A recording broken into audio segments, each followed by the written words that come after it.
Angry Old Hoops podcast. I'm doing a follow-up today.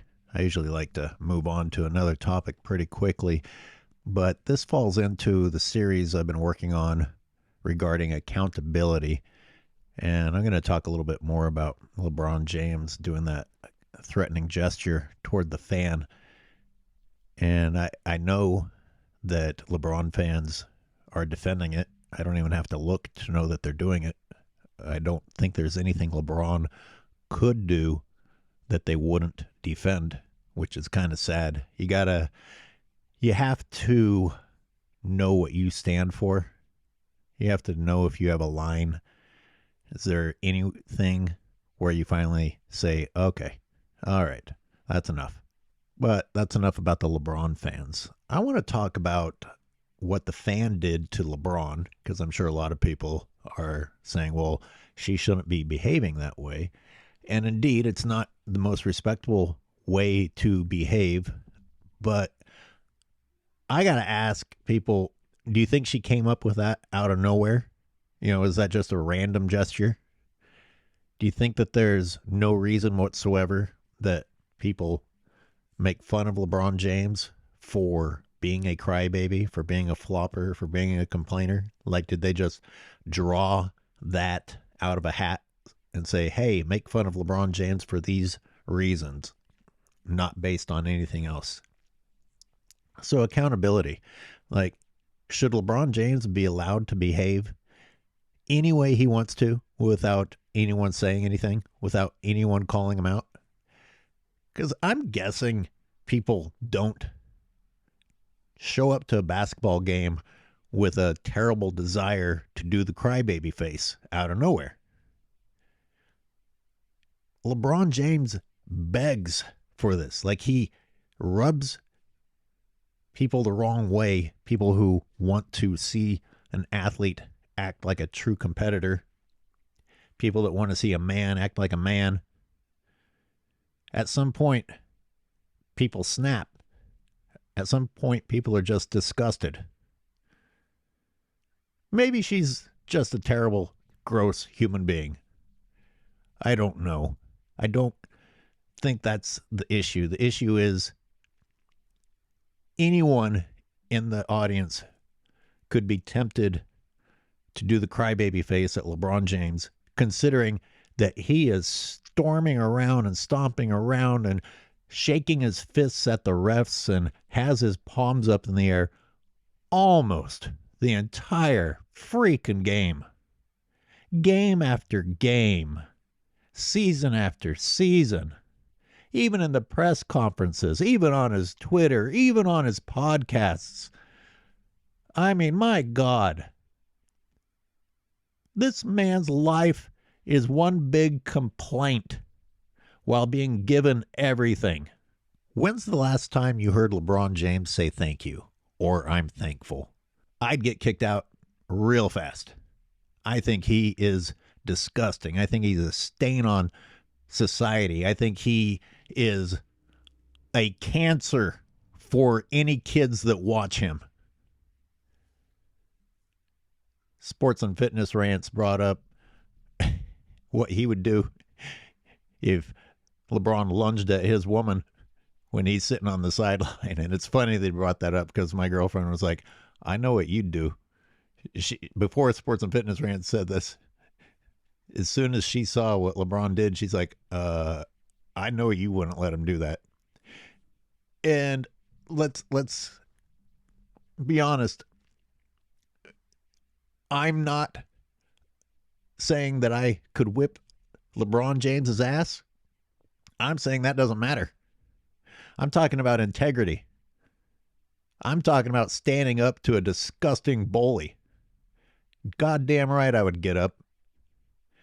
And for me, it's a win-win. I can talk about being chivalrous or standing up for my woman or calling LeBron out for being a pathetic cunt excuse for a man.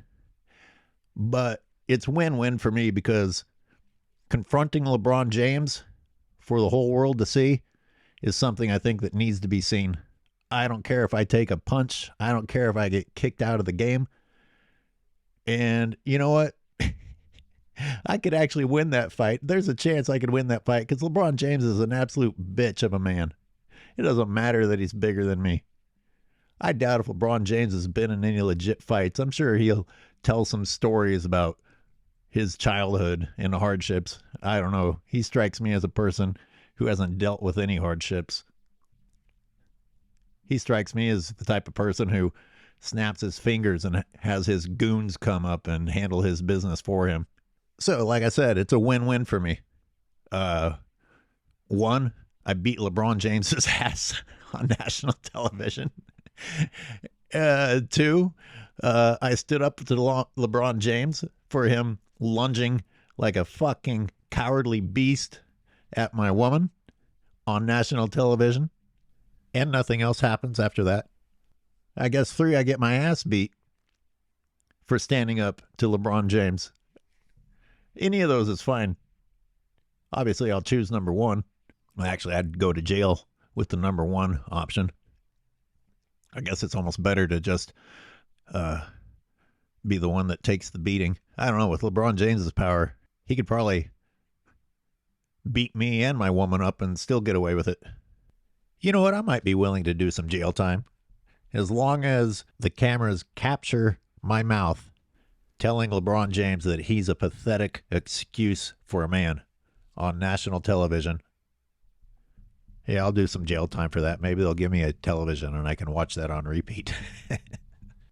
The other aspect of this worth considering is what other player could get away with this. Even if you are of the opinion that the fan deserved it, there's another aspect of this. The whole world and all these cameras and these talk shows, these sports analysts that are really just reality TV shows and can't wait to talk about any juicy tidbit of information that comes their way. Somehow this isn't the topic. With anyone else, this would be talked about. It's amazing how much protection this guy gets. It's not possible. It's not possible for him to do something like that and only have people like me talking about it without him being under some incredible protection. Just so many double standards with this guy. I'm sure people are ready to judge the fan for the fan's behavior while letting LeBron James walk free. Let's talk about the behavior of the fans. Let's not talk about the antics of the players that incite the fans to protest against them. No. Let the entitled millionaires behave however they want to in front of the people who are essentially paying their salaries. I have the original audio. I was doing live play-by-play. I don't call it play-by-play if you want. I was just reacting to the game as I was watching it. And when he did that, I was a little bit stunned. I was like, holy shit, did he really just do that? But a tiny bit of me was like, can a athlete do that to shut someone up? Maybe. What tipped me was when he went and sought validation and wanted guys to get in on him making fun of spooking a woman. That tipped me. I was like, man, this guy has problems. When I opened my YouTube Studio app this morning, it was showing by default some recent comments, and unfortunately, I did see by accident at the top a couple of LeBron people, and one was, "So what?" and the other one was, "Y'all just haters." And this is the integrity of people who follow someone with no integrity. Like I said earlier, I don't even have to look. I don't even have to look to know how these people are going to behave and respond. As LeBron James lowers his own behavior, society gets to lower theirs. Or maybe LeBron James is a product of that type of society, because I don't know how someone like him could even exist if the society isn't already in decay. But now that decaying society has this pile of decomposing crap on television wearing a crown. That's not going to help that society heal, that's for sure. While the vast majority of the media covers for LeBron James, there is an undeniable population of people who cannot stand that guy. It's widely known that he's one of the most hated athletes ever. And he's one of the most loved athletes ever. But regarding all the hate he gets, again, I ask, do people just think they randomly chose to hate LeBron James? They really think he hasn't done anything to draw attention to himself? There have been a lot of people worthy of not liking throughout history in sports, and people just randomly chose to pick on LeBron James. There are reasons. There are reasons. And LeBron James calls this hate upon himself. And he keeps doing it because of this trend of everybody saying, leave him alone. Let him keep doing this crap and beg for criticism. But if anyone criticizes him, oh, your haters, leave him alone. All right, that's enough for that rant.